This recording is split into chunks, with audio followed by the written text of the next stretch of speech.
Повышение уровня воды с угрозой подтопления. В Кобяйский район вылетают спасатели. Сезон охоты завершен. Сколько незаконно добытых водоплавающих птиц выявлено в центральных районах Якутии. Очистили лес от груды мусора. Активисты Нерюнгри приняли участие в республиканской акции.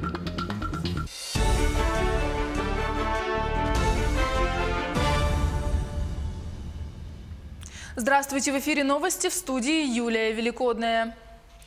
Наиболее сложная паводковая ситуация наблюдается в поселке Сангар. Из-за затора, возникшего накануне, уровни воды стремительно повысились. На 8 утра при критической отметке в 1150 сантиметров зафиксировано 1096. В селе Кальвица уровни воды достигли отметки 290 сантиметров, при критическом значении 786 сантиметров. Сейчас на данный момент река стоит. Вылетают сегодня спасатели. Думаем, что они разведают, какая обстановка у нас ниже по течению. И если что, они, я думаю, будут с взрывчаткой. Думаю, что ликвидируют. Надеемся на это. Ну и вот эта обстановка, да, она угрожает нашему селу Кальвица и селу Аргат. Потому что чем выше вода в реке Лена, а вот обратное течение подпирает реки Бергетю-Генея и Лунху. У них тоже поднимается уровень воды, если у нас здесь затор где-то есть. На данный момент нижняя кромка реки Лена находится у населенного пункта Харьялах Намского района. Это от 180 километров от поселка Сангар. А верхняя кромка населенного пункта Табага.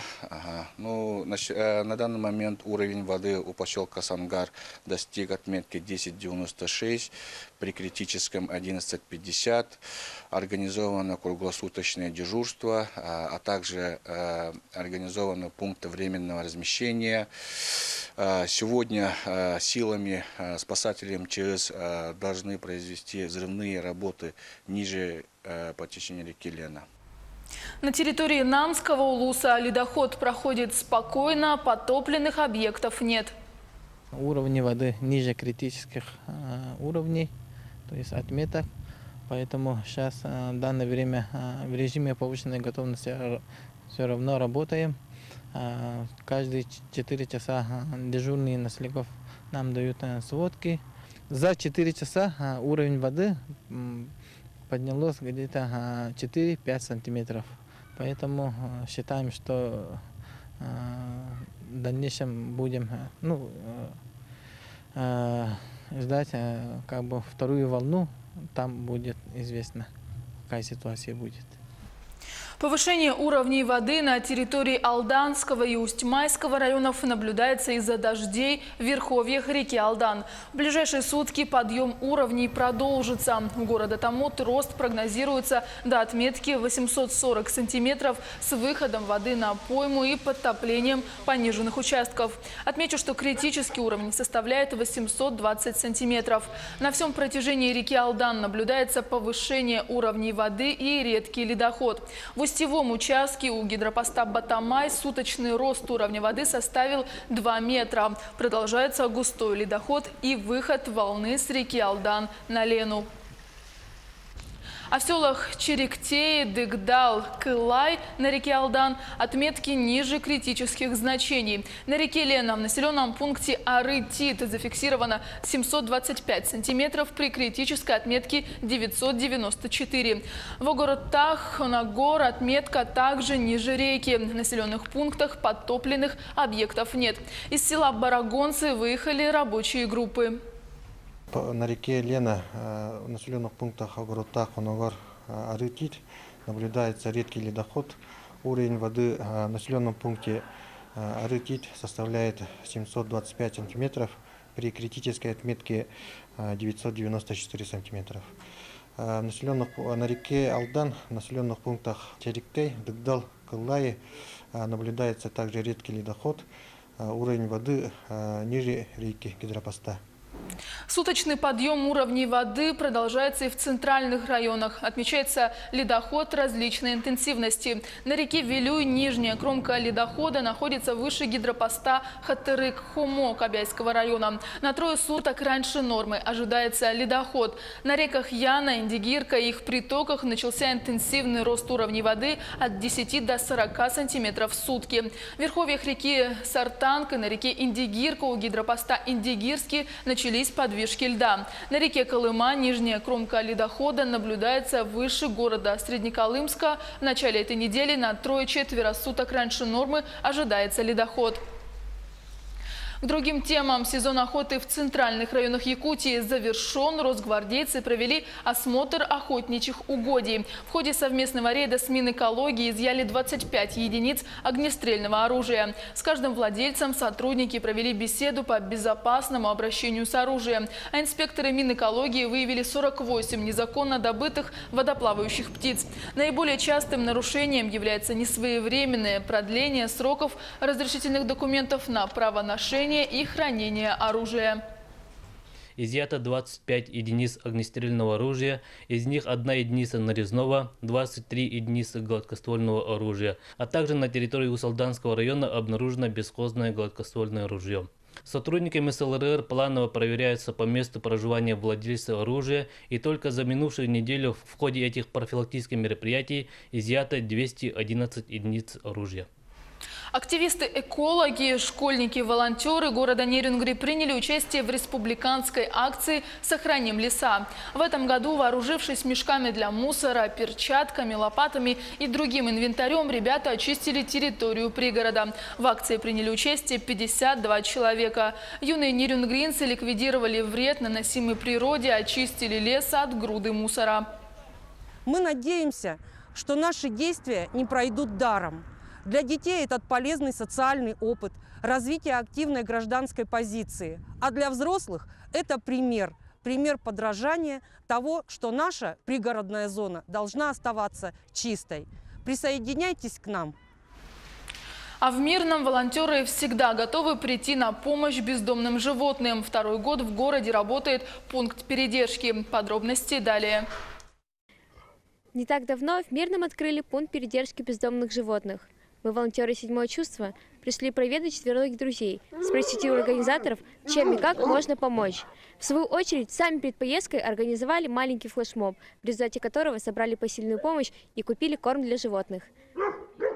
Если бы они могли говорить, то рассказали, что жили в теплом доме, ели вкусную кашу и имели доброго хозяина. Большинство подопечных пункта передержки были попросту выброшены на улицу. Некоторые собаки и вовсе не знали тепла и сытости, потому что родились на улице. Сюда попадают в основном собаки пока. И эти животные, не имеющие владельцев, отлавливаются специализированной организацией по территории города с последующей транспортировкой и передачей в пункт передержки и заселением вот в такие вот вольеры с будками. Сейчас в центре передержки содержится 5 животных. Это их временный дом. Большинство питомцев попадают сюда в плачевном состоянии, больные, изможденные. И здесь их откармливают, лечат, ставят прививки и, если повезет, подыскивают новых хозяев. После того, как животное сюда попало, ветеринарный специалист осматривает животное на предмет болезней, которые могут быть переданы от собаки человеку.